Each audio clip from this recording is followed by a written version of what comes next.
Victor Hugo est un écrivain français du XIXe siècle, célèbre pour ses œuvres littéraires et son engagement politique.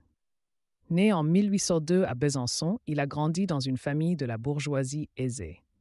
Très jeune, il a montré un grand intérêt pour la littérature et a commencé à écrire des poèmes et des pièces de théâtre. Sa carrière littéraire a réellement commencé en 1827, avec la publication de son premier recueil de poèmes, Odes et ballades. Mais c'est avec son roman Notre-Dame de Paris, publié en 1831, qu'il a connu un succès fulgurant.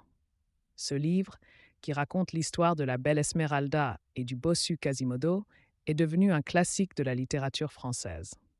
Par la suite, Victor Hugo a écrit de nombreux autres romans, dont Les Misérables en 1862, considéré comme son chef-d'œuvre. Ce roman raconte l'histoire de Jean Valjean, un homme condamné à la prison pour avoir volé du pain pour nourrir sa famille. À travers cette histoire, Hugo dénonce les injustices sociales et la misère qui sévissent dans la société française de l'époque. En plus de ses talents d'écrivain, Victor Hugo était également un homme engagé politiquement. Il a pris position en faveur de l'abolition de la peine de mort et de l'égalité des droits pour tous.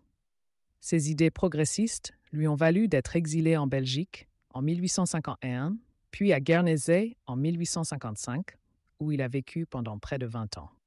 Malgré son exil, Victor Hugo a continué à écrire et a publié plusieurs autres œuvres, dont le recueil de poèmes Les Contemplations en 1856 et le roman Les Travailleurs de la mer en 1866. Il est finalement rentré en France en 1870, après la chute du Second Empire. Il a alors été élu à l'Assemblée nationale et a participé activement à la vie politique de son pays. Victor Hugo est décédé en 1885, laissant derrière lui un héritage littéraire et politique immense. Son œuvre continue d'être étudiée et admirée dans le monde entier, faisant de lui l'un des plus grands écrivains français de tous les temps.